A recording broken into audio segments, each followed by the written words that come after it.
Deutéronome chapitre 2, traduction Louis II. Nous nous tournâmes, et nous partîmes pour le désert, par le chemin de la mer Rouge, comme l'Éternel me l'avait ordonné, nous suivîmes longtemps les contours de la montagne de Séhir. L'Éternel me dit: Vous avez assez suivi les contours de cette montagne. Tournez-vous vers le nord. Donne cet ordre au peuple: vous allez passer à la frontière de vos frères, les enfants d'Ésaü, qui habitent en Séhir. Ils vous craindront, mais soyez bien sur vos gardes. Ne les attaquez pas, car je ne vous donnerai dans leur pays pas même de quoi poser la plante du pied. J'ai donné la montagne de Séhir en propriété à Ésaü. Vous achèterez d'eux à prix d'argent la nourriture que vous mangerez, et vous achèterez d'eux à prix d'argent même l'eau que vous boirez. Car l'Éternel, ton Dieu, t'a béni dans tout le travail de tes mains, il a connu ta marche dans ce grand désert. Voilà 40 années que l'Éternel, ton Dieu, est avec toi, tu n'as manqué de rien. Nous passâmes à distance de nos frères, les enfants d'Ésaü, qui habitent en Séhir, et à distance du chemin de la plaine, d'Élat et d'Etzjon-Gébé, puis nous nous tournâmes, et nous prîmes la direction du désert de Moab. L'Éternel me dit: N'attaque pas Moab, et ne t'engage pas dans un combat avec lui, car je ne te donnerai rien à posséder dans son pays, c'est aux enfants de l'eau que j'ai donné à Er en propriété. Les Émim y habitaient auparavant, c'était un peuple grand, nombreux et de haute taille, comme les Anakim. Ils passaient aussi pour être des Rephaïm, de même que les Anakim, mais les Moabites les appelaient Émim. Séhir était habité autrefois par les Horiens, les enfants d'Ésaü les chassèrent, les détruisirent devant eux, et s'établirent à leur place, comme l'a fait Israël dans le pays qu'il possède et que l'Éternel lui a donné. Maintenant levez-vous, et passez le torrent de Zéred. Nous passâmes le torrent de Zéred.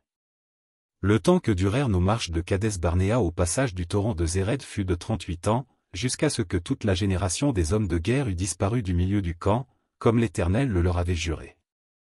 La main de l'Éternel fut aussi sur eux pour les détruire du milieu du camp, jusqu'à ce qu'ils eussent disparu.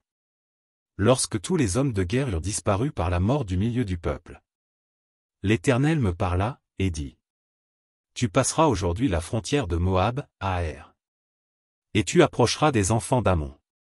Ne les attaque pas, et ne t'engage pas dans un combat avec eux, car je ne te donnerai rien à posséder dans le pays des enfants d'Ammon, c'est aux enfants de l'eau que je l'ai donné en propriété. Ce pays passait aussi pour un pays de Rephaïm, des Rephaïm y habitaient auparavant, et les Ammonites les appelaient Zamzumim.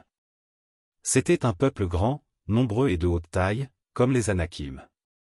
L'Éternel les détruisit devant les Ammonites, qui les chassèrent et s'établirent à leur place. C'est ainsi que fit l'Éternel pour les enfants d'Ésaü qui habitent en Séhir, quand il détruisit les Horiens devant eux, ils les chassèrent et s'établirent à leur place, jusqu'à ce jour. Les Aviens, qui habitaient dans des villages jusqu'à Gaza, furent détruits par les Caphtorim, sortis de Caphtor, qui s'établirent à leur place. Levez-vous, partez, et passez le torrent de l'Arnon. Vois, je livre entre tes mains Sion, roi de Hesbon, l'Amoréen et son pays. Commence la conquête, fais-lui la guerre.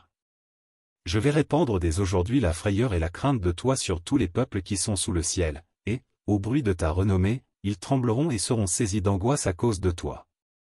J'envoyai, du désert de Kédémoth, des messagers à Sion, roi de Hesbon, avec des paroles de paix. Je lui fis dire: Laisse-moi passer par ton pays, je suivrai la grande route, sans m'écarter ni à droite ni à gauche. Tu me vendras à prix d'argent la nourriture que je mangerai, et tu me donneras à prix d'argent l'eau que je boirai, je ne ferai que passer avec mes pieds. C'est ce que m'ont accordé les enfants d'Ésaü qui habitent en Séhir, et les Moabites qui demeurent à Er accordent-le aussi, jusqu'à ce que je passe le Jourdain pour entrer au pays que l'Éternel, notre Dieu, nous donne. Mais Sion, roi de Hesbon, ne voulut point nous laisser passer chez lui, car l'Éternel, ton Dieu, rendit son esprit inflexible et endurcit son cœur, afin de le livrer entre tes mains, comme tu le vois aujourd'hui. L'Éternel me dit: Vois, je te livre dès maintenant Sion et son pays. Sion sortit à notre rencontre, avec tout son peuple, pour nous combattre à Jaha.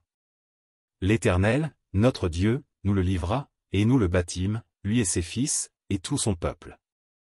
Nous prîmes alors toutes ces villes, et nous les dévouâmes par interdit, hommes, femmes et petits-enfants, sans en laisser échapper un seul. Seulement, nous pillâmes pour nous le bétail et le butin des villes que nous avions prises. Depuis Aroër sur les bords du torrent de l'Arnon, et la ville qui est dans la vallée, jusqu'à Galade, il n'y eut pas de ville trop forte pour nous, l'Éternel, notre Dieu, nous livra tout. 37 Mais tu n'approchas point du pays des enfants d'Ammon, de tous les bords du torrent de Jabbok, des villes de la montagne, de tous les lieux que l'Éternel, notre Dieu, t'avait défendu d'attaquer.